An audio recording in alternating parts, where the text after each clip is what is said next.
Hello and welcome. I'm David Beard, contributing editor for Daily Kos Elections. And I'm David Neer, political director of Daily Kos. The Downballot is a weekly podcast dedicated to the many elections that take place below the presidency, from Senate to City Council. We have a big favor to ask you. If you would please rate us on Apple Podcasts and subscribe to us there, that would really help boost our audience. Apple Podcasts is like the New York Times bestseller list of the podcast world. You can do that very easily. Just go to dailykos.com/thedownballot. Click on the Apple Podcasts link and you're good to go. We've got a jam-packed episode today. What are we covering here? We sure do. We are going to be talking about a very bizarre ruling from New York's top court striking down the state's congressional and state Senate map. We're also going to be discussing an unusual decision by the Utah Democrats to not nominate a candidate for U.S. Senate. There was also a GOP convention in Michigan this past weekend where Republicans nominated two Big Lie extremists for the important posts of State Attorney General and Secretary of State. And as well, we are going to catch up on the long-awaited results of the French presidential election. In addition, we have as our guest this week, Daily Kos Elections editor Jeff Singer. Singer is going to walk us through the top primaries that will be taking place, both for Democrats and Republicans, in the month of May. We have more than a dozen states with elections on tap, tons of interesting, nasty, messy, and even funny contests. So stick with us as we run them all down with Jeff Singer.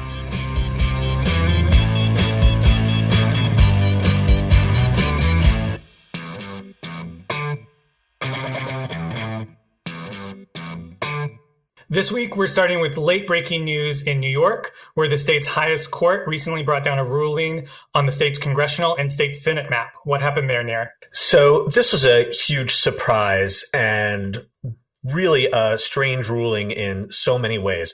So New York's top court, it's called the Court of Appeals. It's not the Supreme Court. The Supreme Court, bizarrely, is actually New York's lowest level court. The Court of Appeals struck down both the new map for the U.S. House and for the state Senate by saying that state legislators simply lacked the power to pass these maps in the first place.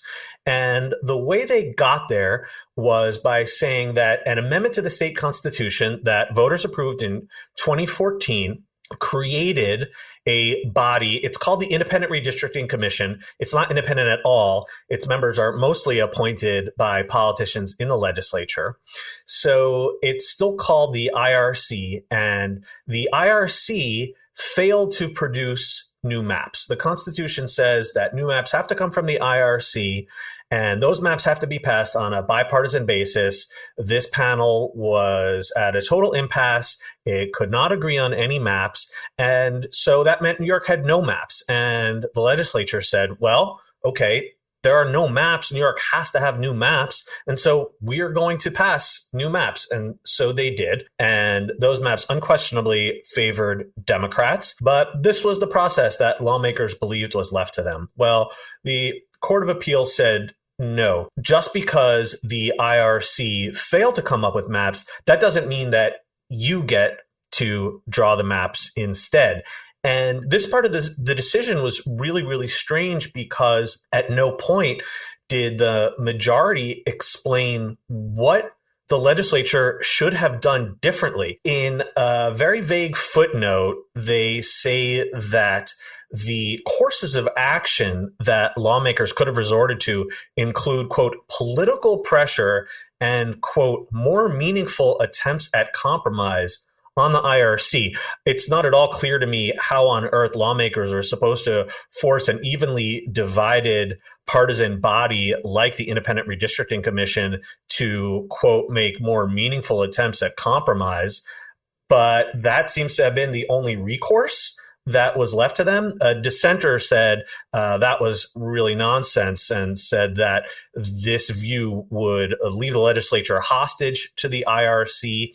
And that's essentially what the court seems to be okay with. The majority, this was a 4-3 opinion. It was really bitterly divided. There was a lot of nasty sniping between the majority and the dissenters in the footnotes.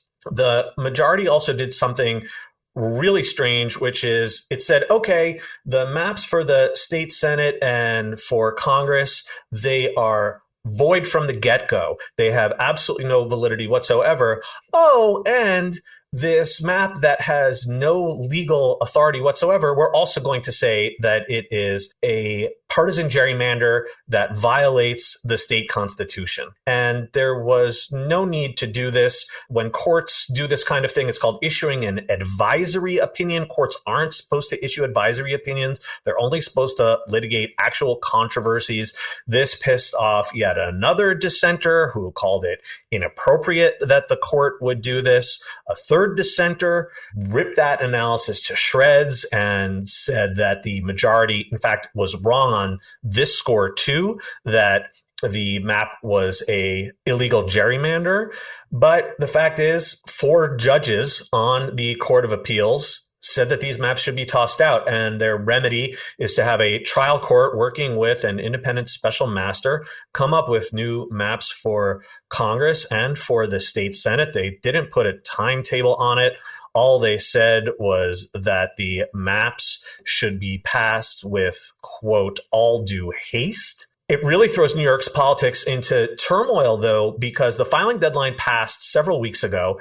And in New York, filing is not just a mere formality. You don't just tick a box on a piece of paper and mail it in. You actually have to collect thousands of signatures in order to get on the ballot. So all of these candidates for the U.S. House and for state Senate, they're going to have to start this process all over again.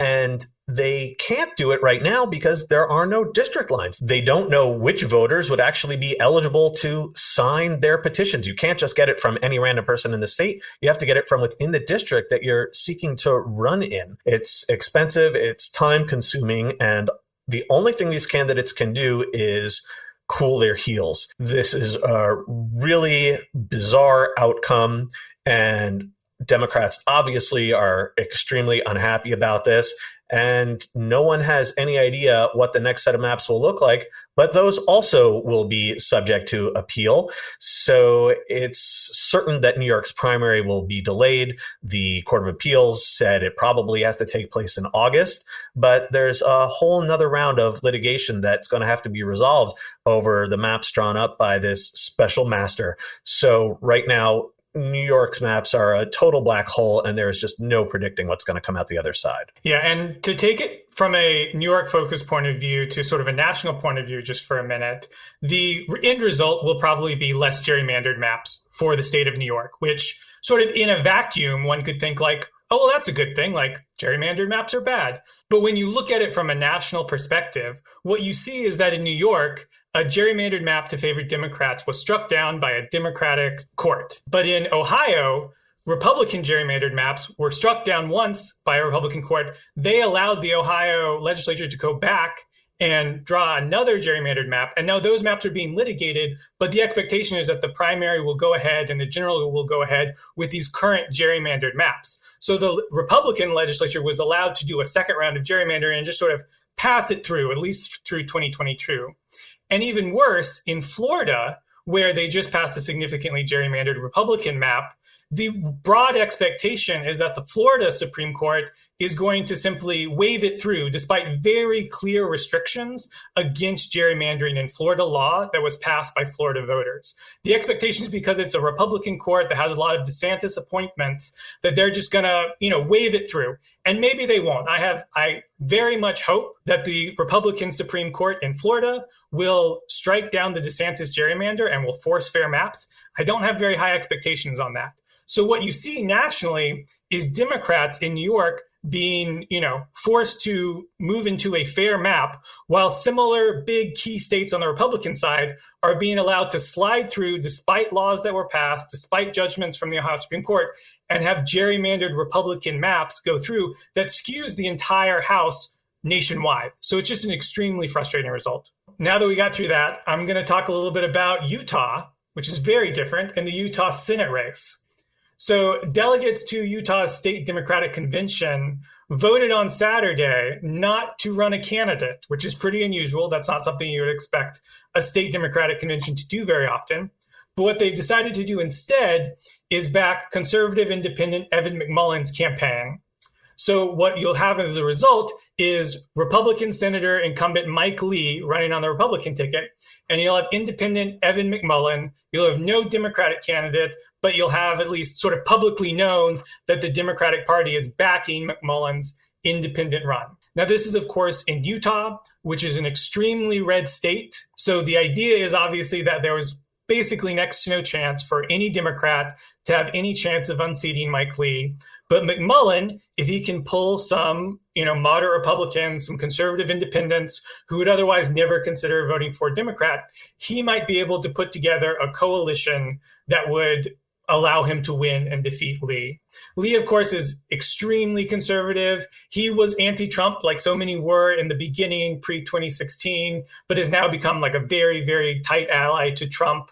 He's somebody who's extremely conservative and probably a little bit to the right of the state of Utah, which is much more of a Romney-esque Republican state. But it's still very hard to beat an incumbent Republican senator in a red state. So Utah Democrats are taking this sort of very narrow path to try to get through with McMullin so that at least you'll have somebody a little bit more to the center, a little bit more pro-democracy, if not a Democrat, somebody who doesn't like Mitch McConnell, who has promised not to vote for Mitch McConnell for majority leader. Now, who that means he would vote for if he theoretically won is not clear. Would he vote for a different Republican? Would he vote for a Democrat? Would he vote for himself? On the off chance he wins and we end up with some sort of 50-49 Senate plus McMullin, it'll be a really interesting scenario to investigate. But again, that's not super likely. McMullin ran for president in 2016 as an independent, largely didn't do very well, except in Utah, where he got over 20% of the vote. And in fact, Clinton and McMullin combined in 2016 got 49% of the vote, which was more than Trump's 45% of the vote. So there is at least a theoretical path there for McMullin, if he could combine his 2016 coalition of McMullin voters and Clinton voters to get to something like 49% that he would need to win the election.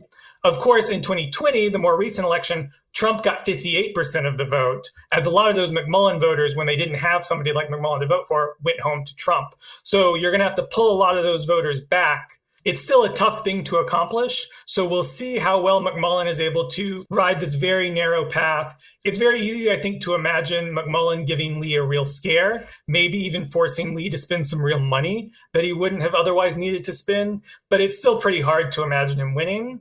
But it's certainly something worth keeping an eye on as we move closer to November. Michigan Republicans also held a convention over the weekend. This was a convention to choose their nominees for state attorney general and secretary of state. And in both cases, two Trump-endorsed candidates who are big lie proponents defeated more traditional choices that were backed by the establishment. The GOP went with Matthew DePerno in the race against Attorney General Dana Nessel and Christina Caramo in the race against Secretary of State Jocelyn Benson. Both Nessel and Benson won close races in 2018.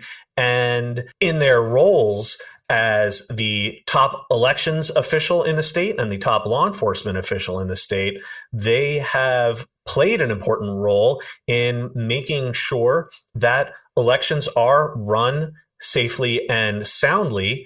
Whereas the candidates preferred by Trump, who just won this GOP convention, obviously believe that the only legitimate elections are ones that Republicans win and would unquestionably use their powers, if elected, to overturn any Democratic wins. And that's particularly crucial given that Michigan will almost certainly once again be a major swing state in 2024. And this is a reflection of a broader pattern we're seeing in other states where really extremist candidates, Big Lie supporters, are running for Secretary of State. They want their hands on the election machinery. We're seeing it in Arizona. We're seeing it in Georgia as well. DePerno, who is the candidate for Attorney General, he shot onto the scene in 2020 after the elections when he claimed that there was election fraud in Antrim County. That's in northern Michigan, a small conservative community, because the vote totals initially showed Joe Biden leading. It turns out it was just a clerical error. It was quickly fixed. Trump did, in fact, win by a big margin in the county. But of course, none of that ever matters in the MAGA world. So DePerno has continued to press his claims that election fraud, which again didn't exist, wound up causing Trump to lose the state of Michigan to Joe Biden. Karamo, the candidate for Secretary of State, is a similar figure. She was a poll worker in Detroit and claimed, again, without any evidence, that she saw fraud in the 2020 elections while she was working as a poll worker. And as is typical with this sort of flotsam and jetsam that Trump has managed to bring into the party, Karamo is also a total nutcase of the more traditional variety.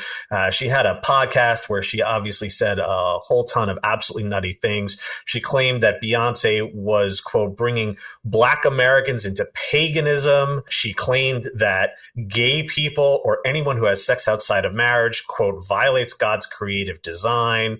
She said that yoga was a satanic ritual. That's an actual quote. Believe it or not, that makes her not the only Republican candidate running for office this year on an anti-yoga platform. Incredible. But we laugh about this, but there is a very real chance that these candidates could win and jeopardize really the very operations of democracy. And again, I say not just in Michigan, but in a whole host of other states. I will say, though, that the story is not completely written here. Michigan Republicans actually have to have another convention in August, and so do Democrats, to officially designate their nominees. This was sort of a pre-convention to allow their candidates to get an earlier start on the general election, but it isn't official yet. There is perhaps some small chance of these results getting overturned when the delegates meet again in August.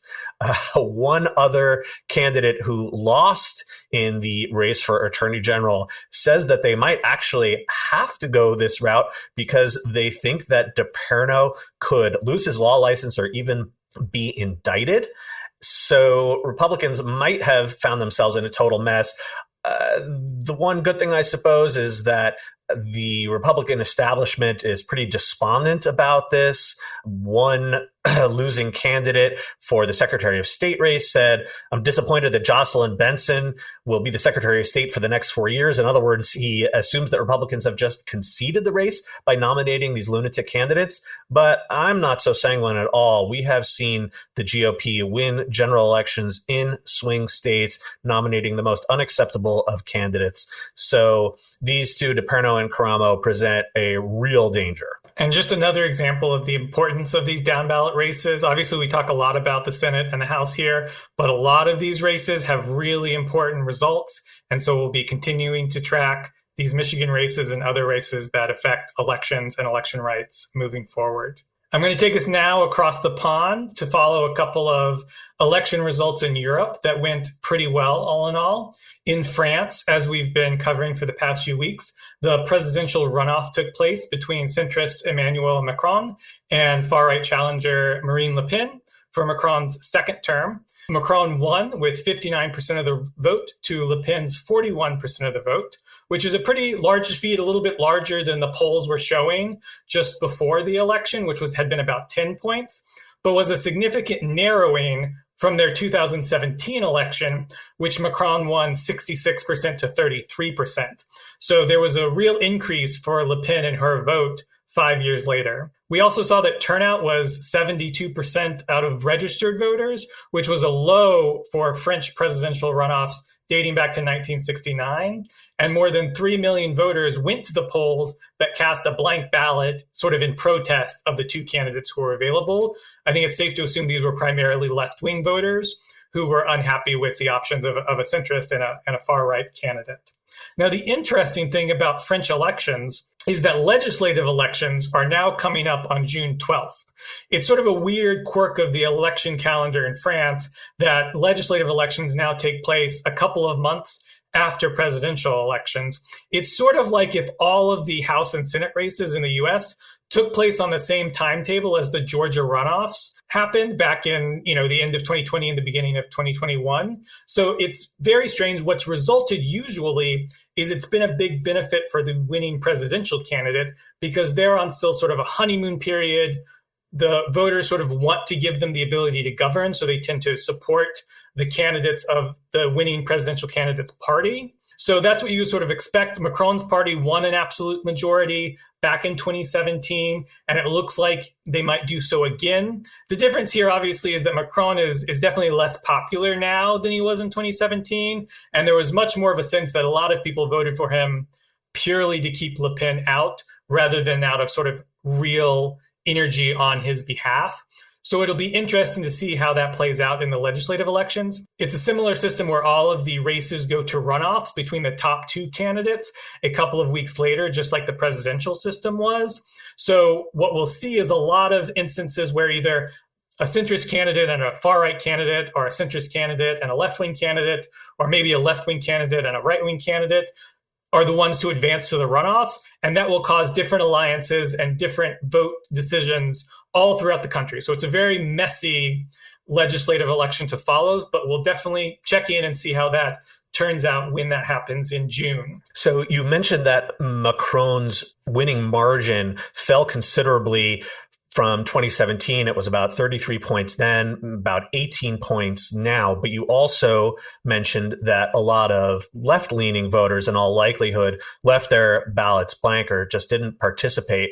So if we could imagine perhaps a clearer fight between the right and the left in France, do you think that might yield a result that was somewhat less concerning than this sizable drop in Macron's winning share? Honestly, I wish that it would be true that if we just run a left-wing candidate, that they would have energized the French populace and won by even more. But I do think there's a not inconsiderable amount of center and center-right voters who were pretty happy with Macron and voted for Macron against Le Pen, who I think would have had, from their point of view, faced a very difficult choice if it had been the leading left-wing candidate, Mélenchon, and Le Pen. I think that there are definitely plenty of voters in France who voted for Macron who probably would have voted for Le Pen or stayed home or cast a blank ballot in a Mélenchon-Le Pen race. There wasn't really any polling done for that race in a runoff because Mélenchon was way behind for most of it until really the last couple of weeks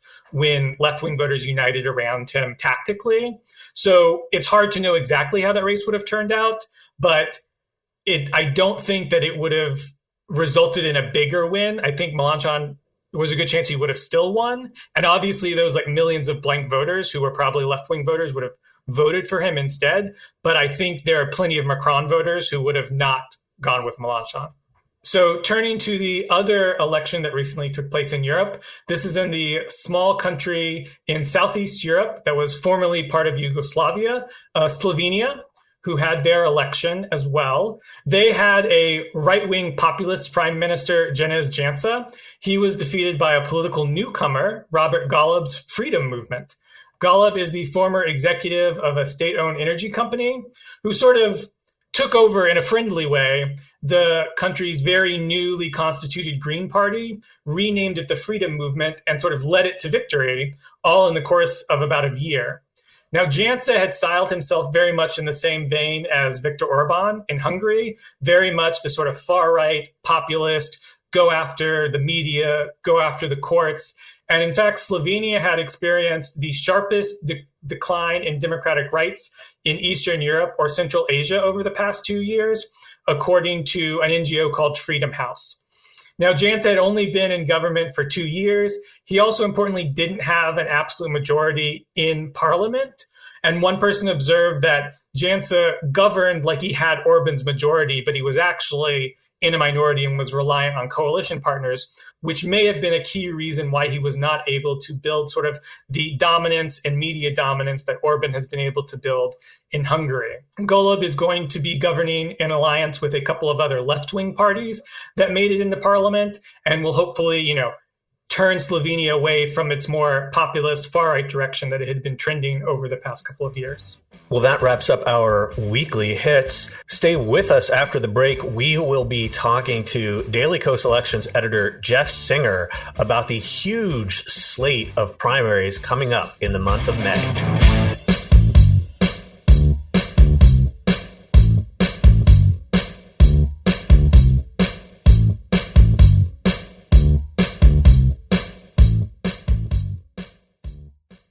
We are really excited to welcome back Daily Kos Elections editor Jeff Singer for this week's episode. Though primaries started back in March with Texas, the 2022 election cycle really gets underway in the month of May. We haven't had any primaries since then, but coming up next month, there are 13 different states holding primary elections, and that includes Texas once again because they're hosting runoffs. But first up is May 3rd, this coming Tuesday. We have two states on the docket, Indiana and Ohio. They are holding primaries, of course, for a huge range of offices up and down the ballot. But we are going to start with a top-tier contest that has attracted a great deal of attention, and that is the Republican primary for Ohio's open Senate seat, which has been one of the nastiest primaries in a year full of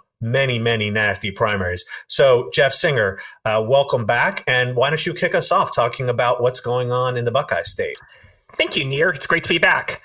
So, as you said, the main event on Tuesday will be the Ohio Republican Senate primary. It's an open seat because Republican Senator Rob Portman decided to retire, and we have no fewer than 5 major candidates running. It's been a mess. Donald Trump recently decided to wade in, and he endorsed venture capitalist J.D. Vance, who is best known as the writer of Hillbilly Elegy. Vance, like plenty of Republicans in 2016, was a vociferous Trump critic who at one point mused he might even vote for Hillary Clinton. He's since reinvented himself as a born-again MAGA conservative, but he's still taking plenty of flack for his past statements.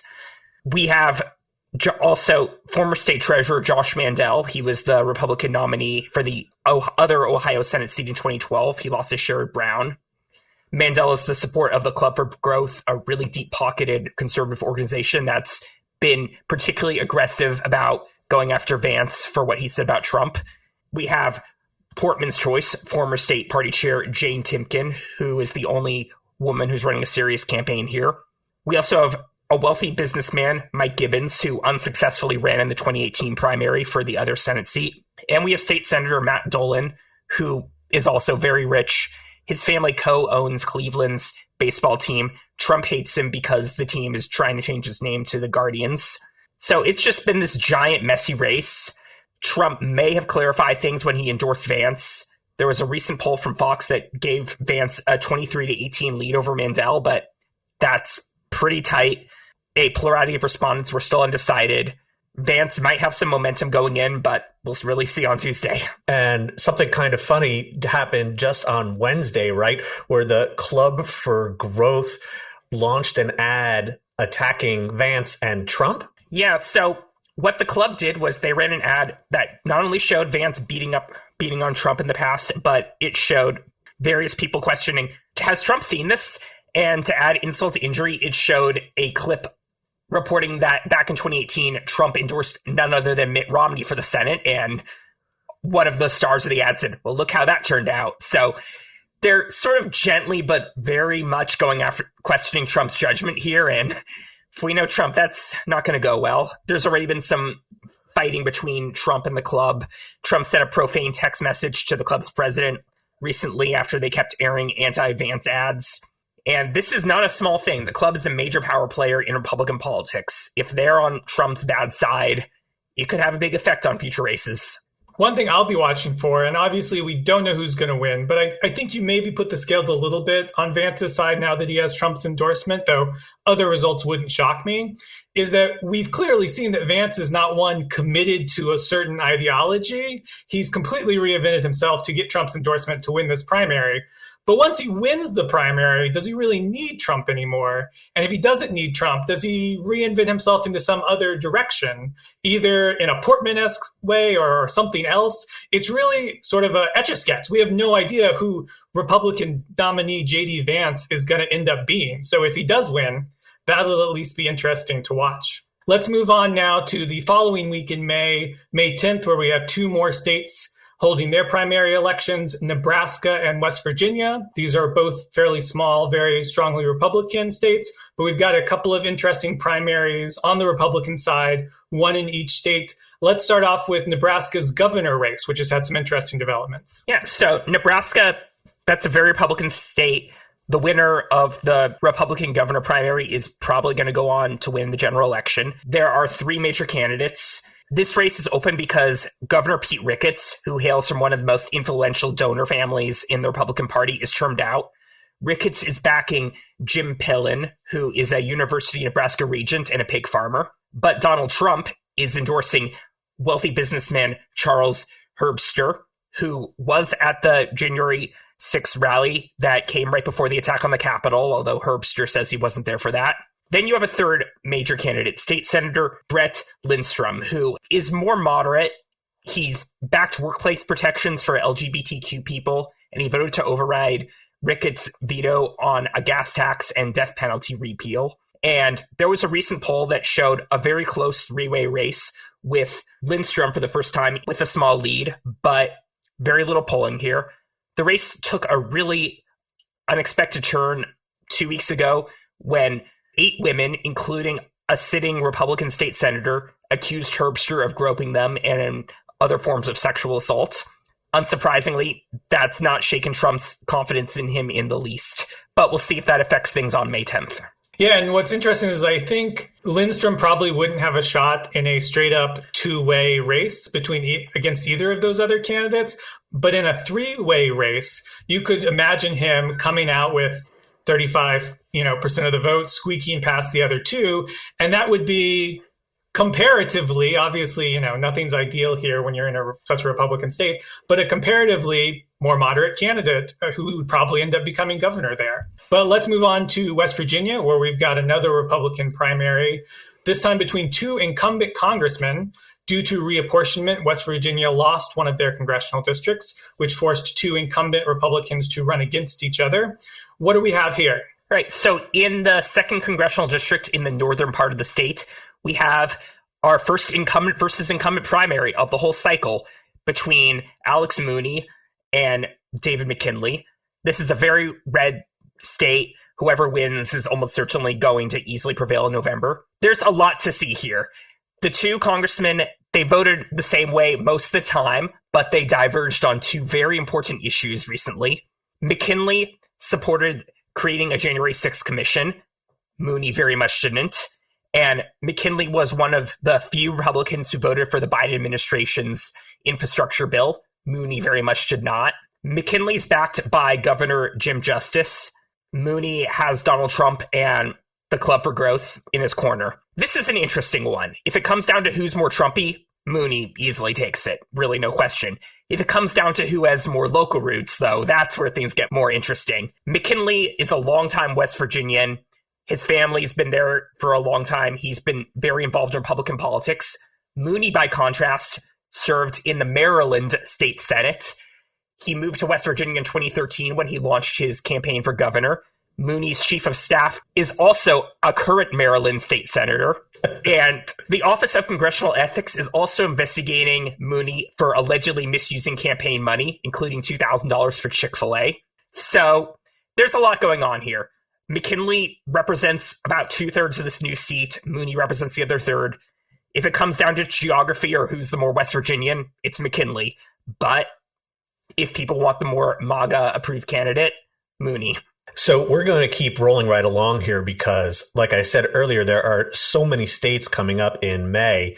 On May 17, we have 5 states, including a couple of very big ones. The one we want to start with is North Carolina.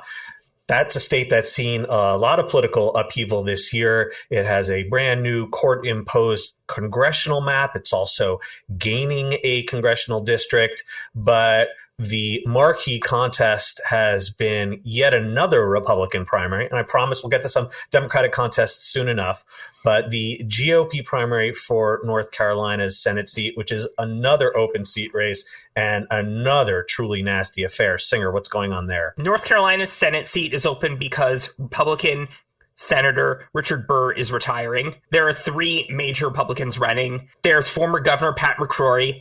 Might remember him from 2016 when he narrowly lost re-election over the backlash over the transphobic bathroom bill. Here's how far Republican politics has gone to the right. McCrory, if anything, is the less far-right candidate here. That's because Ted Budd, who is Trump and the Club for Growth's candidate, is also in. You also have former Congressman Mark Walker, who has some connections with the religious right. Walker has trailed very badly in the polls, but kept running, even though Trump tried to convince him to run for a House seat. There's some fear that Walker could cost Budd some much-needed votes. But while McCrory went into the year with leads in even a Budd internal poll, the recent numbers we've seen have shown Budd well ahead. Things do very much appear to have changed. Maybe it was Trump pushing Budd extra hard. Maybe it was the Club for Growth, which has been spending very heavily here on Budd's behalf, making the difference. Maybe people are just tired of seeing McCrory's face, but the polls show Budd's really taking control of the race. And McCrory's fired back. He's run ads that show Budd saying nice things about Putin, even and commending him as pretty smart when he invaded Ukraine. But so far, that doesn't seem to be moving the needle the way he needs it to. Regardless of who wins, the Democrats will be nominating former State Supreme Court Justice Sherry Beasley, who doesn't really face any opposition in her primary. But there is yet another primary in North Carolina for a House race in the far western part of the state that we absolutely have to discuss, because we have talked about Madison Cawthorne plenty on this show, and he also has a primary, and this one, the runoff rules could have an effect on the ultimate result. Yeah, so Madison Cawthorne, who needs no introduction, there's really no shortage of scandals attached to him. Could do a whole podcast episode just on him, but his greatest liability might be because he essentially tried to switch districts. Last year, the Republican legislature adopted a congressional map, put most of Cawthorne's existing seat in a different Western North Carolina district. But Cawthorne, he gets a little greedy and says, I'm going to run for an even more Republican seat that I barely represent in the Charlotte area. No one's quite sure why he did that. Might have just been to increase his statewide name recognition. Might have been just to show what a big dog he was. But it really backfired because that map no longer exists. That map got struck down. The map that was adopted by the state Supreme Court no longer gave Cawthorne any real option except to run at home. Most incumbents would be quite okay with that, but Cawthorne's constituents, they saw that he just tried to straight up abandon them. And that could be an even bigger liability than all the coke and orgy allegations in the world that he levels. The good news for Cawthorne is that he has 7 opponents. And as you said, Nir, North Carolina's runoff rules are different than many states. Many states, if you take less than the majority of the vote, you're in a runoff. North Carolina, though, no second round unless no candidate takes more than 3% of the vote.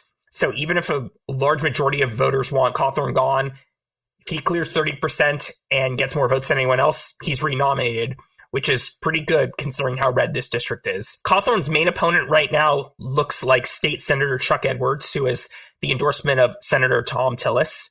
Edwards has been running ads saying, I'm not some vapid celebrity unlike my opponent. I'm just a hardworking, dependable conservative. But if 31% of the voters here want a vapid celebrity, that's pretty good for Cawthorne.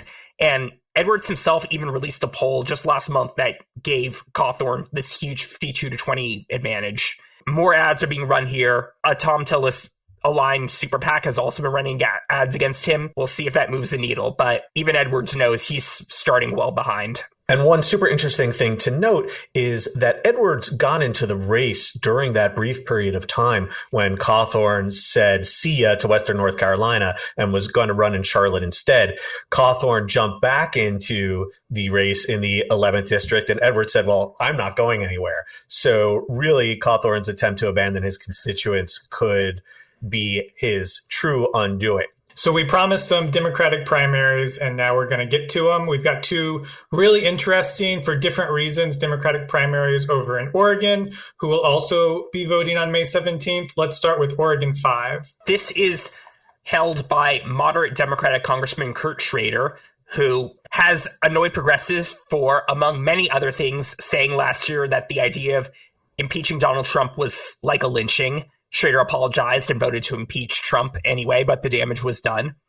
Schrader's one and only Democratic primary opponent in the seat, which takes up some of the Portland suburbs in Central Oregon, is Jamie McLeod Skinner, who would be the state's first LGBTQ member of Congress. She's run to Schrader's left. She's arguing he's dependent on special interests, but one very prominent Democrat doesn't agree. Joe Biden, just over the weekend, endorsed Schrader. So Biden, in many ways, is not like Trump, and one of them is he does not really take part in competitive Democratic primaries that often. So it's pretty notable he's weighing in here, even for someone who's tried to obstruct his agenda. And then nearby, we've got another Democratic primary where there's an open seat because the seat is new, but at least one candidate has money like an incumbent. So what's going on there? Yeah, so in Oregon's 6th district in the Willamette Valley, you have a large field, but only 2 of the 9 Democratic candidates have really gotten a lot of attention. One of those candidates is Economic Development Advisor Carrick Flynn, who has benefited from over $7 million from Protect Our Future PAC, which is a group that's funded by cryptocurrency billionaire Sam Bankman-Fried. $7 million in outside spending for a House primary, that's, if not unheard of, it's very, very rare. Even more rare is what the Democratic group House Majority PAC, which exists to keep Democrats in the majority, is doing. They don't intervene in primaries, except this time they spent $1 million to help Flynn as well. And that's caused a lot of consternation here. Why would they get involved in a primary for a seat that, since Biden won at 55-42, really shouldn't be that competitive? It doesn't look like Flynn is such a great candidate that the group needs to intervene here. So it's caused a lot of angst. The other candidate who's gotten plenty of attention here is State Rep Andrea Salinas, who would be the first Latina to represent Oregon in Congress.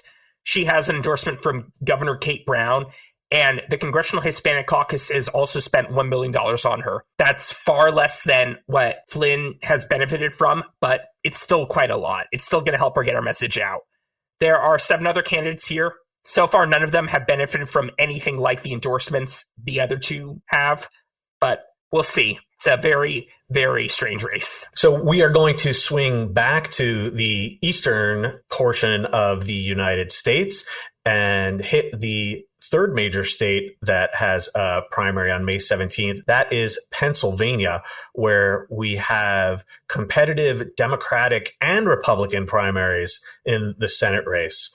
How do you see both of these going, Singer? So on the Democratic side, things are a bit more clear. We have 3 major candidates. Lieutenant Governor John Fetterman, who's the tattooed 6'9" candidate who has this big fan base. He's had an advantage in every poll we've seen against Congressman Connor Lamb, who won a very closely watched special election in Western Pennsylvania in 2018, and State Representative Malcolm Kenyatta, who will be the first Black and gay senator to serve ever. To try to break Fetterman's lead, a pro-Lamb super PAC has spent heavily on ads that, relying on a cis-corrected media report, falsely claims that Fetterman was a self-described socialist. He's not. The group had to pull the ad and edit it. The PAC seems to think that this is a good line of attack to argue Fetterman's unelectable because they've attacked Fetterman for applying for the endorsement of the Democratic Socialists of America, even though Fetterman explicitly said in their questionnaire he's not a socialist. See if that does him any damage, but so far doesn't seem to be, at least in the primary. The GOP race, on the other hand, such an expensive mess. Trump recently decided to endorse TV personality Mehmet Oz, as in Dr. Oz, who has very weak ties to the state. He didn't even vote there in 2020. Oz has been self-funding much of his bid, but so has former hedge fund manager David McCormick and his allied super PAC. They've been running ads attacking one another. McCormick is portraying Oz as this vapid celebrity. He's benefited from recent footage of Oz kissing his own star on the Hollywood Walk of Fame. There are other candidates. We don't have any recent polls, but it's really been this demolition derby between Oz and McCormick. There's another demolition derby going on in the governor's race. There, the current Democratic incumbent Tom Wolf is term limited, and Democrats have rallied around State Attorney General Josh Shapiro. But the GOP primary, once again, is a total shit show. That it is. There are 9 candidates running. Not all of them have much money or name recognition, but anything can happen here. One of the worst candidates in the nation, and that's saying a lot, is State Senator Doug Mastriano, who, among many other things, tried to help Trump steal the state after the 2020 election, and on January 6th, he was filmed passing breach barricades at the Capitol. Mastriano also recently addressed a QAnon-aligned group, although he claims not to have anything to do with it. Mastriano has plenty of competition, though, on the far right. You have former Congressman Lou Barletta, who lost the 2018 Senate race really badly to Democrat Bob Casey. Barletta, back in the early 2000s, was this virulent anti-immigration crusader when he was mayor of the small town of Hazleton. He himself has said he was a Trump conservative before there were Trump conservatives. You also have wealthy businessman Dave White, who has used his resources to outspend everyone else. He lost re-election in eastern Pennsylvania to the Delaware County Council back in 2017, but he's still a big presence thanks to his wealth.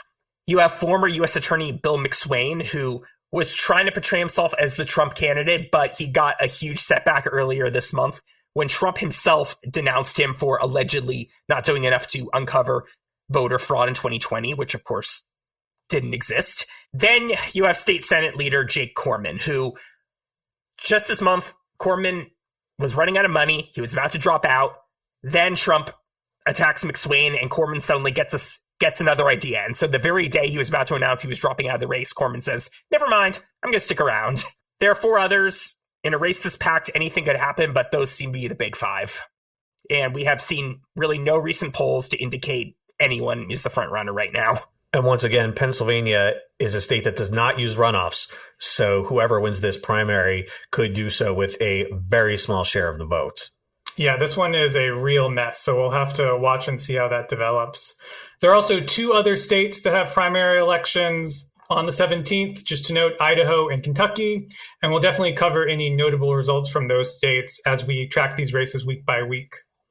Moving on to May 24th, we've got 3 states holding a primary along with the Texas runoffs. That's Alabama, Arkansas, and Georgia. Let's start off in Alabama, where the Republican Senate primary is taking place. We've talked a little bit about that one. That's where Trump withdrew his endorsement of Mo Brooks. What's going on there now? So Brooks is still limping along. The Club for Growth is still on his side. Ohio isn't the first time the club and Trump have parted ways, it seems. But Brooks really is in bad shape. There are 2 other major candidates to watch. There's Katie Britt, who ran the state's Chamber of Commerce. She's the former chief of staff to retiring Senator Richard Shelby. Shelby's going all in for her. He's using his money to finance super PACs to help her. Then there's Army veteran Mike Durant, who was held prisoner in Somalia for 11 days in 1993 in the incident that was dramatized in the movie Black Hawk Down. He's been self-funding. He's all over the air. We're waiting to see if Trump's going to take sides now that he's abandoned Brooks or if he just lets this one play out. Alabama is another state where you do need to win a majority to avoid a runoff with 3 major candidates, or 2.5 if you count Brooks, and a bunch of pretty minor contenders on the ballot. It's very unlikely anyone's going to win the first round outright. So this one will probably go to a second round, almost certainly. And that runoff would take place June 21st. Right. Well, next door in Georgia, we have another whole host of compelling primaries. And at the top of the ticket is the GOP battle in the Georgia governor's race. This one might have gotten more ink than any other, but it seems like it's possibly about to fizzle? It very well could. Brian Kemp, the governor, he rode to victory in the 2018 primary after Trump endorsed him. Trump's not so fond of him anymore, especially after Kemp refused to help him steal the state 2 years later. Trump's gone all in for former Senator David Perdue, who lost last year's runoff very narrowly. But the problem for Perdue, it seems, is that Kemp still is liked by the majority of the base. Kemp is anything but a moderate. He's virulently conservative on pretty much everything. Perdue's trying to still get to his right. He's been focusing pretty much entirely on how he's Trump's candidate, and he's been proclaiming the big lie at every chance he get. At a recent debate, he began, the election in 2020 was rigged and stolen, but doesn't seem to be working. Every poll we've seen has shown Kemp either at or very close to the majority he'd need to avoid a runoff also on June 21st. Perdue's sticking with his strategy. Maybe the polls are wrong, but if they're not, it's looking like Trump's going to take a very big black eye here. And whoever wins this one is going to take on Stacey Abrams, who was the 2018 Democratic nominee. She has no primary opposition this time. And if it is a rematch between Kemp and Abrams, that will certainly be a blockbuster in November. Oh, yeah. We're going to wrap up in Texas, where they're taking some runoffs from their March primary. The highlight, of course, is Texas 28, which we've covered extensively here already. But what has been going on since the first round down there in South Texas? So on March 1st, conservative Democratic opponent Henry Cuellar led his progressive Democratic primary opponent, Jessica Cisneros, just 49 to 47%, very close, just below what Cuellar needed to avert a runoff. And Cuellar's pretty much stuck with his strategy from the first round. He's argued Cisneros is weak on public safety. Cisneros this time, she's focused more on abortion rights. She's attacked Cuellar for siding with Texas Republicans to restrict the right to choose. There was an interesting turn in this race back in January when the federal investigators raided Cuellar's home and campaign office, allegedly over his ties to Azerbaijan. Cuellar's attorney recently said the congressman is not a target in a federal investigation. No corroboration on this claim from the FBI or Department of Justice, but it hasn't emerged in campaign ads this time. We'll see if that changes, but so far, Cisneros is focusing on abortion rights. Cuellar has long had a money advantage. He still does, but it's narrowed quite a bit. Cisneros is not getting outgunned the way she did back in 2020 when she narrowly lost or in the first round.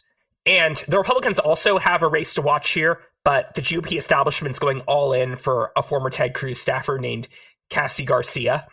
Garcia faces Sandra Whitten, who lost a very little noticed campaign in 2020 to Cuellar. Whitten doesn't have any big name supporters, so it'd be a surprise if Garcia had any problem with her. This seat in the Laredo area is a longtime Democratic stronghold, but Biden won it only 53 to 46 in 2020, so it could be in play. Well, it's obvious there is quite a lot to watch coming up in the month of May, and there are many races on the ballot in all of these states beyond those that we mentioned. We will, of course, be covering many of these contests in the weeks to come. And Jeff, we are extremely grateful to have you on once again to share all your knowledge of all of these many, many elections with our listeners. Thank you, Neer. It's been great. That's all from us this week. Thanks to Jeff Singer for joining us. The Down Ballot comes out every Thursday everywhere you find podcasts. You can reach us by email at thedownballot@dailykos.com. And if you haven't already, please like and subscribe to The Down Ballot and leave us a 5-star rating and review. Thanks also to our producer, Kara Zelaya, and editor, Tim Einenfeld. We'll be back next week with a new episode.